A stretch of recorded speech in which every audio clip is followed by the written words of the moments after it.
사랑의 하나님 아버지, 다시 한번 감사를 드립니다. 주의 높고 위대하심을 이 시간 찬양하며 위대하신 하나님을 예비하기를 원합니다. 위대하시지만 우리와 함께 하시며 우리를 위로하시는 하나님을 이 시간 사랑한다는 그 고백이 나오기를 원합니다. 오늘 우리의 예배를 받아 주시옵소서. 부르신 곳에서 예배하기를 원합니다. 우리의 찬양을 받아 주시옵소서. 무거운 짐들을 들고 왔습니다. 다 내려놓고 참된 안식을 누릴 수 있는 복된 한 시간이 될 수 있도록 인도하여 주시옵소서. 감사하며 예수님의 이름으로 기도드렸습니다. 아멘. 예, 우리 하나님의 말씀 창세기 9장에서 18절 29절 말씀 보시겠습니다. 창세기 9장 18절에서 29절 말씀 함께 교대로 한 구절씩 읽도록 하겠습니다. 제가 먼저 18절을 읽겠습니다. 방주에서 나온 노아의 아들들은 셈과 함과 아벳이며 함은 가나안의 아버지라.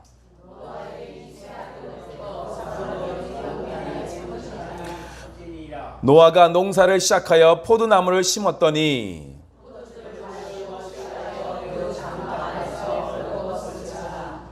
가나안의 아버지 함이 그의 아버지의 하체를 보고 밖으로 나가서 그의 두 형제에게 알림해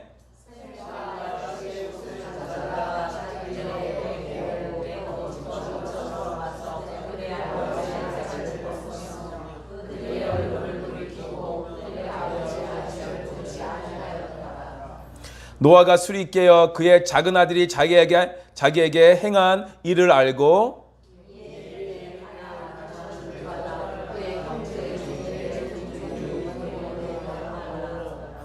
또 이르되 셈의 하나님 여호와를 찬송하리로다. 가나안은 셈의 종이 되고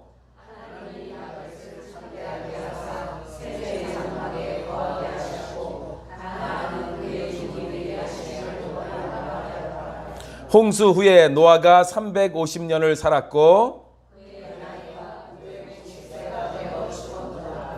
아멘. 예, 노아의 축복과 저주라는 설교 제목으로 창세기 시리즈를 계속 이어가겠습니다. 예, 오늘의 본문은 우리가 지금 읽은 본문은 방주에서 나와 이제 하나님의 언약을 받고 새롭게 시작하는 노아와 그의 가족에게 일어난 사건입니다. 오늘 본문을 통해 우리가 배울 것이 좀 많습니다. 하나님의 대홍수 심판으로 세상은 멸망을 받았습니다. 그리고 노아의 가족들을 통해 새로운 세상을 하나님은 시작하기를 원했습니다. 그런데 새로운 세상이 시작되었다고 인간의 본질이 바뀌는 것은 아닙니다.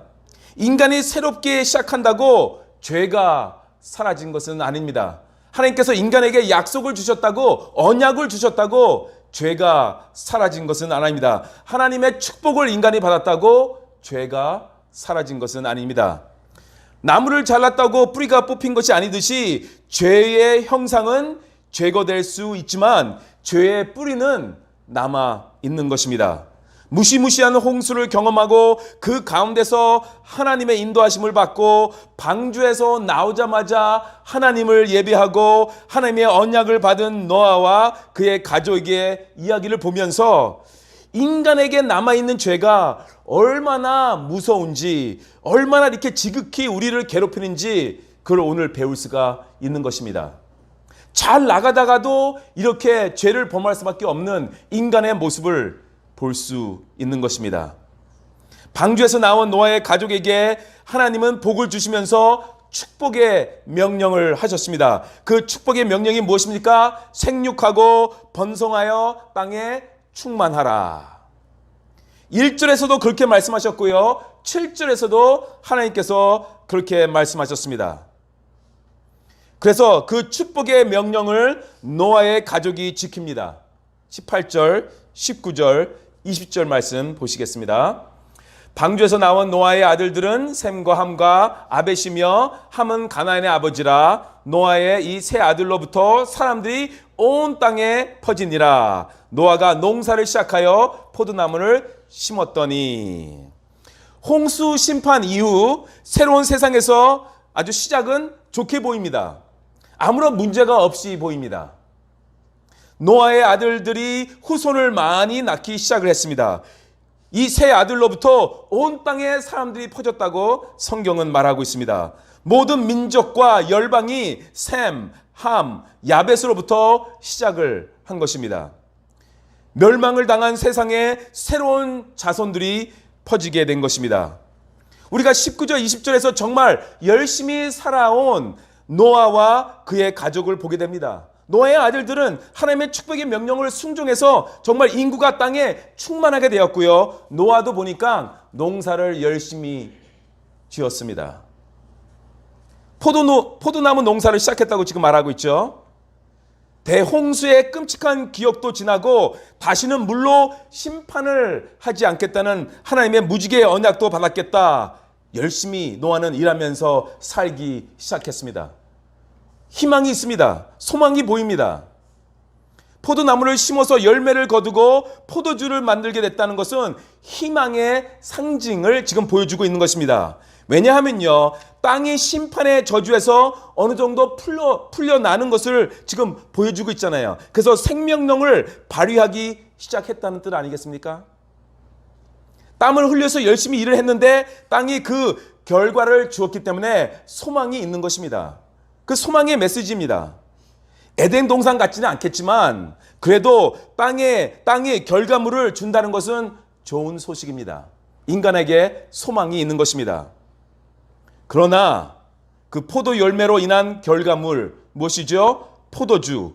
이 포도주를 어떻게 다룰 것인가의 태도에서 우리는 배울 것이 있다는 것입니다. 포도주를 얻은 것은 좋은 것인데 그것을 어떻게 사용하는 것은 우리의 선택이라는 것입니다. 올바르게 사용할 수도 있고 또한 나쁘게 사용할 수도 있는 것입니다. 포도주는요, 우리가 구약을 읽다 보면 아시겠지만 이스라엘 사람들에게 하나님이 부여해 주시는 풍요와 축복의 상징입니다. 농사를 지어 좋은 결과를 얻었는데 노아가 너무나 안심을 했을까요? 혹시 뜻하지 않은 데서 사고가 터집니다. 21절 보시겠습니다. 포도주를 마시고 취하여 그 장막 안에서 벌거벗은지라. 아주 단순한 간단한 구절로 보이지만요, 아주 엄청난 사건입니다. 노아가 600살 때 그때 홍수가 났지요. 그리고 1년을 방주에서 살았습니다. 노아는 정말 경건하게 살다가 홍수 날 때는 영적으로 초긴장 상태로 전쟁터에 투입된 군인처럼 영적으로 깨어 있었던 사람입니다. 방주 밖에 나와 하나님의 무지개 언약도 주시고, 하나님께서 주시셨죠. 무지개 언약을 또 하나님이 또 말씀으로 안심시켜 주시고 농사도 잘 되고 또 후손들도 많아지고 사람들이 이제 북적북적 하기 시작합니다. 그러다 보니까 노아가 정신적으로 또한 영적으로 맥이 풀리지는 않았는 건가, 그렇게 좀 생각해 볼 수가 있는 것 같습니다. 어떻게 보면 노아가 스스로 생각하기로 나도 이제 한 만큼 했다. 하나님의 말씀을 순종해서 방주를 만들었고 방주에서 1년 동안 열심히 살았고 방주에 나와서 열심히 지금 농사를 지었고 이제 나도 좀 쉴 때가 되었다. 혹시 그렇게 생각한 것은 아닌지요? 그래서 어느 날 자신이 땀 흘려 농사를 지어 만든 포도주를 한 잔, 두 잔 마시다 보니 그냥 취해버린 것입니다. 술에 취한 것도 문제인데 거기에다가 벌거벗고 잠을 잔 것입니다. 포도주는 하나님이 허락하신 풍요와 축복의 상징이지만요, 포도주를 마시고 취하는 것은 하나님의 뜻을 벗어나 이방인들, 특히 가나안 족속들이 범하는 잘못된 행동이라고 성경에서 말하는 것을 우리가 볼 수가 있습니다. 이 짧은 구절이 아무것도 아닌 것처럼 그냥 우리가 넘어갈 수 있지만요, 노아의 자녀들의 반응과 노아가 술에 깨했던 그 내용들을 보면요, 그때는 심각한 문제였던 것 같습니다. 그냥 단순히 술 취해서 누워있는 것이 아니에요. 심각한 문제였던 것 같습니다. 엄청난 사건이었죠. 잘 생각해 보시기 바랍니다. 그 당시 노아가 어떤 존재였습니까? 한번 생각해 보시기 바랍니다. 노아 어떤 존재였을까요? 첫째, 나이가 제일 많은 사람입니다. 홍수 이후 새로운 세상의 어르신입니다. 둘째, 모든 사람의 영웅입니다. 노아는. 그렇잖아요. 노아 때문에 인류가 다시 시작할 수 있게 된 것입니다.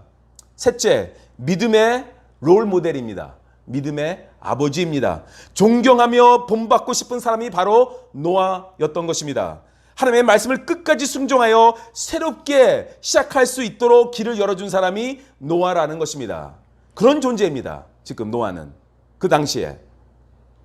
노아를 못 보았어도 노아에 대해서 다들 알고 있었을 것입니다. 부모님들이 노아에 대해서 자녀들에게 말을 해줬을 것입니다. 노아 할아버지가 하나님의 말씀을 순종했기 때문에 너네들이 태어난 것이야. 그리고 우리가 이렇게 축복받으면서 새로운 땅에서 이렇게 살고 있는 것이야. 노아 할아버지는 반드시 기억해야 한다 하면서 노아의 이야기를 전설처럼 그게 말을 하고 있었을 것입니다. 또 아버지가 이런 사람이라는 것을 아들들이 얼마나 자랑스럽게 자녀들과 손주들에게 말을 했겠습니까? 모두가 노아를 우러러보며 존경을 했던 그 시대입니다. 그런 아버지가, 그런 사람이 술 먹고 자는 것을 보니 엄청난 사건이었던 것입니다. 노아가 어떤 사람이었습니까? 창세기 또 성경이 말해주고 있죠. 창세기 6장 9절을 보니까 뭐라고 말하고 있습니까? 노아는 의인이요 완전한 자요 하나님과 동행한 자다라고 설명을 하고 있습니다. 그런 사람이었습니다. 온 인류가 심판을 받는데 하나님이 노아에게만 은혜를 입혀줄 정도로 아주 정말 멋있는 사람이었습니다. 그 사람이 무너지는 그런 사건입니다. 그런 노아에게 무슨 일이 일어났습니까? 술에 취해 벌거벗고 있었던 것입니다.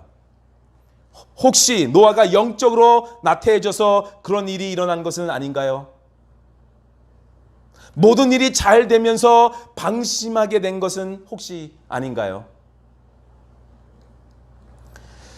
구약의 신명기가 있죠. 신명기. 모세오경의 마지막 책이 신명기입니다. 그 책은 이스라엘 백성이 약속의 땅에 들어가기 전에 하나님이 광야에 있는 사람들에게 경고의 메시지를 이렇게 주는 책입니다.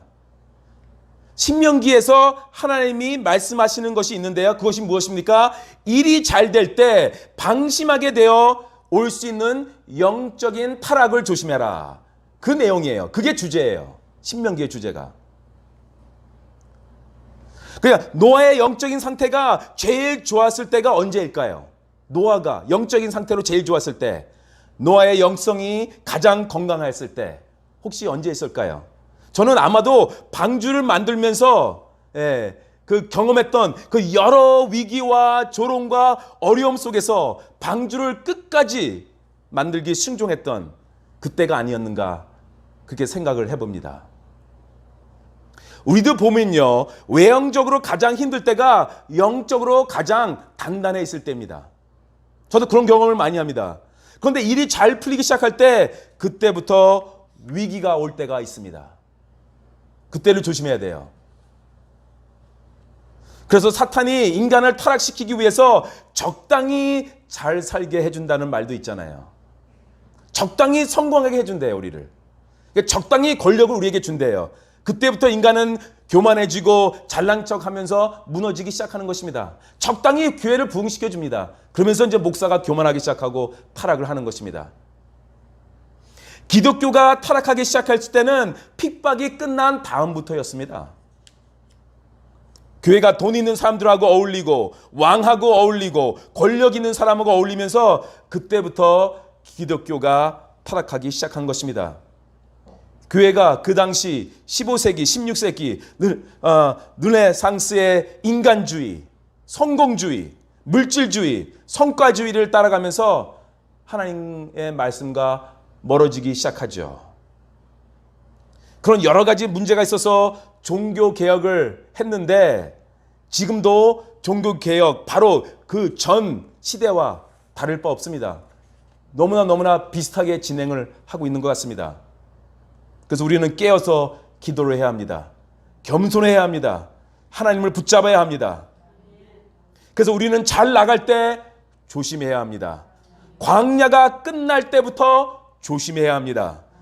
사람들의 칭찬과 인정을 받기 시작할 때 조심해야 합니다. 사업이 잘 되고 건강하게 시작할 때 조심해야 합니다. 영적으로 깨어있지 않으면 우리는 무너질 수밖에 없는 그런 사람들입니다. 기도의 끈을 놓으면 안 됩니다. 정말 힘들 때는 하나님을 붙잡고 기도하다가 잘 되기 시작할 때 기도의 끈을 놔버리는 사람들이 있습니다. 조심해야 합니다. 대학교 좋은 데 보내달라고 간절히 기도했는데, 그래서 대학교에 들어갔는데 그때부터 하나님과 멀어지는 대학생들 너무나 많습니다. 잘 될 때 방심하다가 한 방에 무너질 수 있다는 것을 오늘 노아의 사건을 보면서 우리가 배우게 되는 것입니다. 그렇게 하나님의 말씀을 잘 따르고 그렇게 오랜 세월 동안 하나님을 순종하면서 그 거대한 방주 프로젝트를 잘 이루어내고 이제 쉴만 하니까 일어난 사고예요. 그게 오늘의 본문입니다. 그토록 하나님의 인정을 받은 노아가 술 먹고 벌거벗은 것을 대낮에 보이면서 수치를 당하는 이 모습을 보면서 저는 로마서의 말씀이 떠오릅니다. 의인은 없나니 하나도 없다. 이 사건이 지금 오늘날 일어났다면 지금 9시 뉴스에 나오지 않겠어요? 예, 미국 CNN 뉴스에 나올 수 있는 사건입니다. 모든 사람의 존경을 받고 인류를 구원하기 위해 그렇게 많은 일을 했던 대형 교회의 목사가 대낮에 술 취하여 교회 안에서 벌거벗고 있었다. 예, 이건 뭐 카톡방에 올라가고 이제 페이스북 다 찍고 난리죠. 뉴스에 나오는 사건입니다. 우리가 믿어왔던 목사님들이, 우리가 믿어왔던 장로님들이, 아니면 성교사님들이 어느 순간에 무너질 수 있다는 것입니다. 신문 보도를 보고 이야기를 들어보면 믿을 수가 없습니다. 그래서 마음이 아픕니다. 그러나 결론부터 말씀드린다면 모든 인간은 다 그렇습니다. 우리가 저를 포함해서 지금 위장하고 있을 뿐이지 의인은 없나니 하나도 없다라는 것입니다. 우리는 하나님의 은혜가 아니면 무너질 수밖에 없는 인간들입니다. 그러니 모든 인간에게 너무 기대하지 마시기 바랍니다. 어떻게 그럴 수가 있어? 라고 우리는 말할 수 있지만 오늘 본문을 보니까 그럴 수 있다 라는 게 결론입니다. 다윗같이 영성 충만한 사람도 순식간에 무너져 버렸잖아요. 다윗은 진짜 너무나 잘 나가고 있을 때 그의 권력을 이용해 남의 아내를 빼앗았고 그녀의 남편을 죽였습니다. 그게 다윗입니다.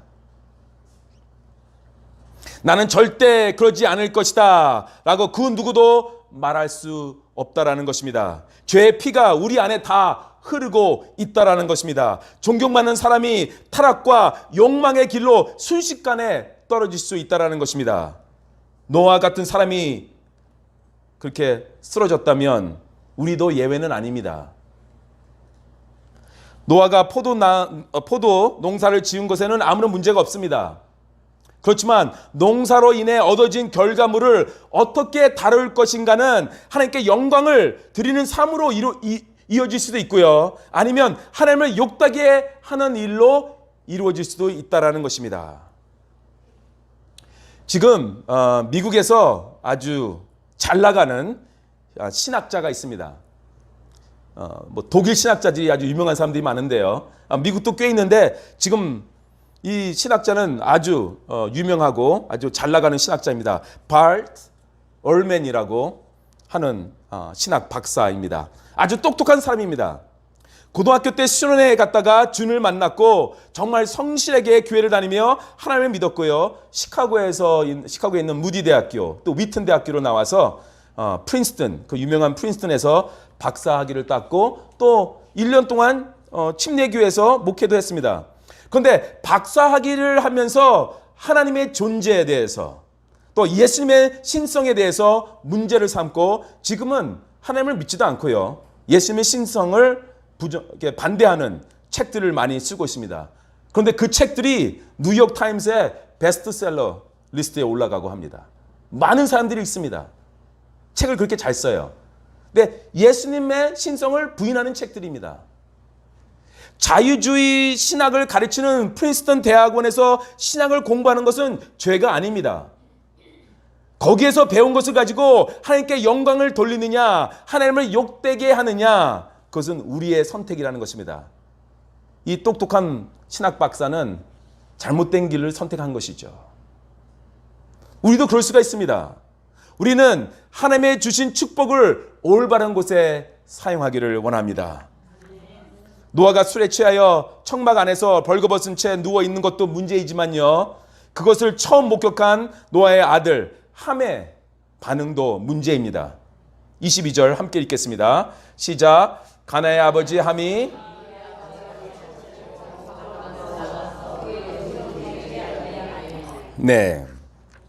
노아가 술에 취하여 청막 안에서 이제 벌거벗는 것을 이제 함이 본 것이죠. 아버지의 수치스러움을 본 함이 형제들에게 가서 알립니다. 걱정해 주는 척 하면서 욕하는 사람들 있죠.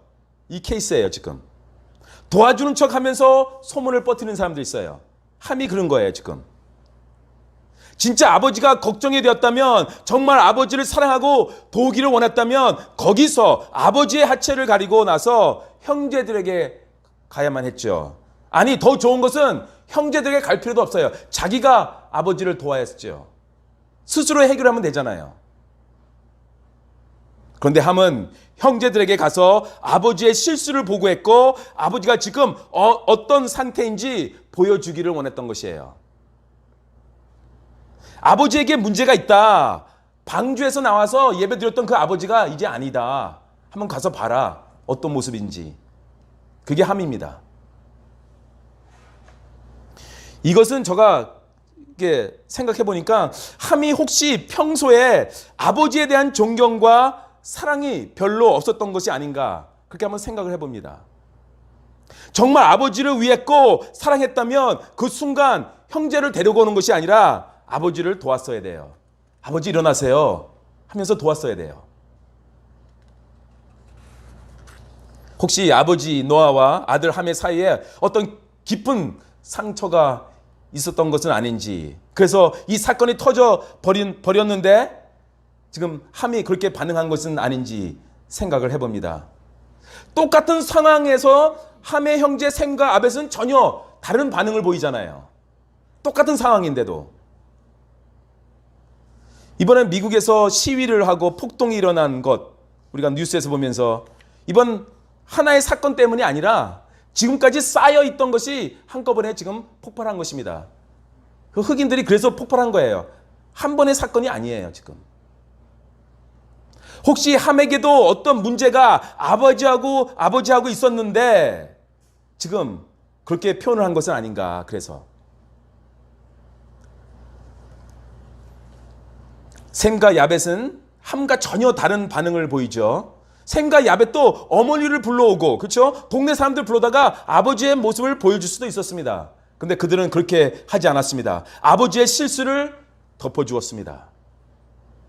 23절 볼까요? 23절 제가 읽어드릴게요. 셈과 아벳의 옷을 가져다가 자기들의 어깨에 메고 뒷걸음쳐 들어가서 그들의 아버지의 하체를 덮었으며 그들의 얼굴을 돌이켜 그들의 아버지의 하체를 보지 아니하였더라.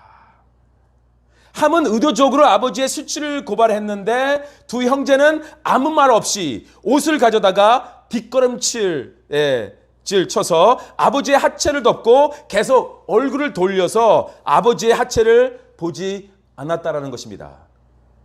아버지의 명예를 지켜주신 것이에요. 아버지에 대한 존경심을 보여준 것입니다. 아버지의 망가진 이 모습을 함에게는 뉴스거리였고 큰 문제로 함은 삼았지만 셈과 야벨에게는 문제가 되지 않았습니다. 아버지를 도와주기를 원했습니다. 영혼이 건강하면요, 문제가 되지 않습니다. 그런데 영혼에 상처가 있으면요, 작은 문제도 반드시 큰 문제로 만드는 것이 우리 인간입니다. 함이 그렇게 했습니다.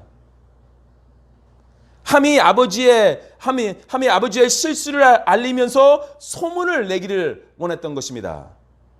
정말 아버지를 돕기를 원했다면 아버지의 하체를 먼저 가리고 형제들을 불렀어야 됐죠. 근데 그렇게 하지 않았습니다. 여기서 여러분들에게 말씀드리고 싶은 것은 우리는 우리의 부모님을 용서하기를 원합니다. 부모님들도 실수를 많이 합니다. 그리고 교회 지도자들을 용서하시기를 바랍니다. 우리 교회 지도자들도 실수를 많이 합니다. 그리고 여러분의 목사인 저를 저의 부족함을 또한 용서해 주시기를 바랍니다.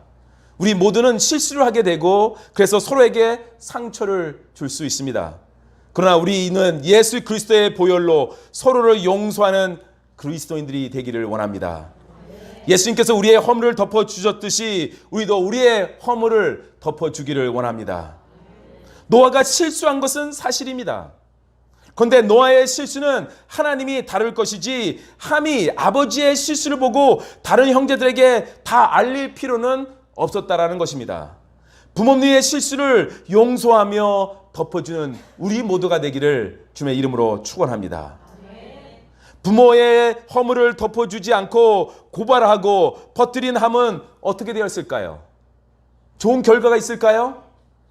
술에 깨어난 노아가 모든 상황을 파악하고 아들 함에게 징계를 내립니다. 24절, 25절 함께 읽겠습니다. 시작. 노아가 술이 깨어 그의 작은 아들이 자기에게 행한 일을 알고 이에 이르되 가나안은 저주를 받아 그의 형제의 종들의 종이 되기를 원하노라 하고. 여기서 이상한 점을 좀 발견하게 되지 않습니까? 함이 잘못했는데, 그렇죠? 함이 잘못했잖아요. 근데 가나안이 벌을 받습니다. 이상하지 않습니까? 가나안은 함의 아들이며 노아의 손주입니다. 함이 잘못하면 함이 벌을 받아야지 가나안에게 벌이 가는 것을, 징계가 가는 것을 우리가 볼 수가 있습니다. 왜 그럴까요? 왜 이 구절이 있을까요? 근데 오늘 본문을 자세히 보시면 함을 말할 때마다 그의 형제 셈과 야벳을 말할 때 하고 차이가 있는 것을 볼 수가 있어요. 다른 점을 볼 수가 있어요. 18절을 보시기 바랍니다. 다시 볼까요? 18절을. 함은 가나안의 아버지라. 셈과 함과 야벳이며 셈은 누구의 아버지라, 야벳은 누구의 아버지라, 그런 설명은 없는데요. 함만 그렇게 소개하고 있어요. 함은 가나안의 아버지다. 22절을 보시기 바랍니다. 여기서 가나안의 아버지 함이 그렇게 말을 하고 있잖아요. 계속 그렇게 소개를 합니다. 왜 함을 이렇게 소개가 되는 걸까요? 함은 그냥 함이라고 하지 않고 가나안의 아버지로 소개가 되는 것일까요? 창세기를 기록한 모세, 하나님은 모세의 시대 때 창세기의 이야기를 기록할 수 있도록 모세에게 말씀을 주십니다. 모세의 시대 때 가나안의 사람들이 살고 있었죠. 그렇기 때문에 함을 가나안의 아버지로 소개를 하면서 가나안 땅이 어떻게 시작을 되었다는 것을 지금 보여주고 있는 것입니다. 앞으로 이스라엘 백성이 가나안 땅에 들어가야 되거든요. 가나안 땅이 어떻게 시작했는지 모세와 이스라엘 백성에게 설명을 해주기를 원했던 것입니다. 성경이 우리에게 계속 말해주는 것은 한 사람의 잘못이 다음 세대로 이어갈 수 있다는 것과 또한 한 사람의 순종이 다음 세대의 축복으로 이어갈 수 있다는 것, 이걸 계속 말해주고 있는 것입니다. 가나안 땅이 왜 저주를 받은 땅인가라는 것을 지금 설명하고 있는 것입니다. 어디서부터 시작을 했는지 보여주고 있는 것이죠. 25절에서 나타난 함의 실수로 인해 아들 가나안이 저주를 받았는데 가나안이 나중에 어떤 족속이 됩니까? 그 족속이 어떻게 됩니까? 이스라엘들이 가나안 땅에서 가나안 족속들과 이스라엘 족속들인 원수가 됩니다. 원수가 돼요. 그리고 계속 싸우게 됩니다. 그리고 이 가나안 땅의 사람들이 타락한 생활을 살지요. 그들은 폭력의 신을 섬기고요, 음란의 신을 섬기게 되는 사람이 된다고 소개가 됩니다. 나중에 다윗 왕 때는 멸망을 당합니다. 그것을 지금 그 시작이 어디 있는가를 지금 보여주고 있는 것입니다. 이렇게 소개를 하면서 가나안의 아버지 함의 자손이라는 것입니다. 함의 실수로 시작했다는 것입니다. 이렇게 타락한 뿌리가 어디서부터 시작됐는가? 함의 실수로부터 시작된 것이다 라는 것을 지금 가나안의 아버지 함이라는 문구를 사용하면서 모세와 이스라엘 백성들에게 설명을 하고 있는 것입니다. 가나안 족속의 타락의 뿌리는 함의 행동 때문이다 라는 것을 분명히 하기를 원했던 것입니다. 가나안 민족의 타락은 아버지의 수치를 덮어주지 않고 아버지의 실수를 조롱거리로 삼았던 함의 행동으로부터 시작이 됐다는 것입니다. 이것이 얼마나 무서운 것입니까? 그러니까 우리의 세대에서 죄 문제를 해결해야 하는 것입니다. 너무나 중요한 것입니다. 상처를 해결해야 하는 것입니다. 부모님의 실수를 덮어주고 용서해야 하는 것입니다. 예수님의 보혈로 그렇게 해야 합니다. 그래야지만 복을 받습니다. 그렇지만 다음 세대까지 가지 않는 것입니다. 그러니 용서하시고 죄를 회개하시기 바랍니다. 인간은 누구나 죄를 지을 수 있는 가능성이 있다는 것입니다. 이것을 인정하는 것이 겸손한 죄인의 자세입니다. 우리가 잘못할 때마다, 우리가 잘못된 생각을 할 때마다, 그때마다 주님이 나타나셔서 너 이거 잘못했지, 이런 생각 잘못됐어 라고 말을 하신다면 우리가 어떻게 살아갑니까? 우리는 못 삽니다. 하나님의 정의로 우리의 잘못을 매일 심판하신다면 살아날 사람은 한 명도 없다라는 것입니다. 하나님께서 끝없이 우리의 실수를, 우리의 잘못을 예수 그리스도의 보혈로 덮어주시기 때문에 오늘 우리가 이렇게 살아갈 수 있고 오늘 이 자리에서 예배를 드릴 수 있고 하나님은 우리의 예배를 받아주시는 것입니다. 저도 다시 한번 주님의 은혜로 이 자리에 서서 하나님의 말씀을 이렇게 전하고 있는 것입니다. 하나님의 용서가 있었기 때문에. 그렇기 때문에 우리도 남의 허물을 덮어주기를 원합니다. 남의 잘못을 퍼뜨리고 사진 찍어서 올리는 세상과 같은 방법을 사용하는 것이 아니라 셈과 야벳처럼 남의 허물을 덮어주는 사람이 되기를 간절히 원합니다. 예수님이 빌라도 앞에서 십자가 위에서 우리가 저지른 죄에 대해서 아무런 말씀을 하지 않으셨습니다. 침묵을 하시면서 우리의 허물을 덮어주셨습니다. 주님이 십자가에서 우리의 잘못을 고발하셨다면 우리 여기서 예배드릴 사람 한 명도 없습니다. 그래서 은혜가 충만한 교회는요, 문제가 없는 교회가 아니라 서로의 용서를 덮어주는 교회입니다. 잘못을 덮어주는 교회입니다. 서로를 용서해주는 교회입니다. 예수님의 보혈로 덮어주고 참아주는 교회가 참된 교회인 줄 믿습니다. 우리는 서로의 상처와 서로의 잘못을, 서로의 부족함을 덮어주는 교회가 되기를 원합니다. 이것이 바로 축복을 받는 길입니다. 셈과 야벳이 축복을 받는데 아버지의 실수를, 그 수치스러운 부분을 덮어 주었기 때문이라고 오늘 본문은 말하고 있습니다. 함의 후손들은 형제의 종들이 될 것이라 라는 저주를 받습니다. 함에게는 저주를 말합니다. 대신 셈과 야벳은 축복을 말합니다. 26절, 27절 함께 읽겠습니다. 시작.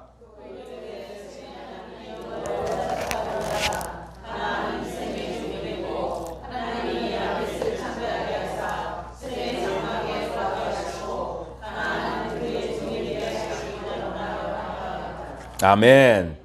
셈의 축복은 가나안이 그의 종이 된다는 것입니다. 야벳은 셈의 장막에 거하게 됩니다.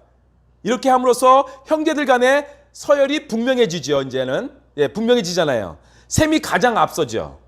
그리고 야벳은 셈의 장막에서 그 축복을 누릴 것이고 함은 또 함의 후손인 가나안은 셈과 야벳의 종이 된다는 것입니다. 아주 슬픈 이야기입니다. 방주에서 살아남았는데 결국은 저주를 받게 되는 함을 보게 됩니다. 그리고 거대한 믿음의 아버지를 우리가 보았는데 그 거대한 프로젝트를 다 완성했는데 거대한 교회를, 대형 교회를 건축하고 나서 무너지는 그런 모습입니다. 그게 노아예요. 오늘 저희는 한때는 영적으로 강했던 노아가 영적으로 맥이 풀리면서 실수를 하는 이야기를 보았습니다. 여기서 우리는 의인은 없나니 하나도 없다라는 그런 고백을 다시 한번 하게 됩니다. 아무리 믿음의 거인이라도 실수를 할 수 있다는 것을 보게 됩니다. 그리고 아버지의 실수를 본 함이 아버지의 실수를 덮어주는 것이 아니라 그 상태로 놔두고 형제들에게 일렀다라는 것을 또한 보았습니다. 그 결과 저주스러운 타락의 삶이 후손들 때까지 이루어졌다는 것을 또한 우리는 보았습니다. 그러나 우리는 셈과 야벳의 올바른 행동을 보기도 합니다. 그래서 하나님의 축복을 누리는 미래가 열렸습니다.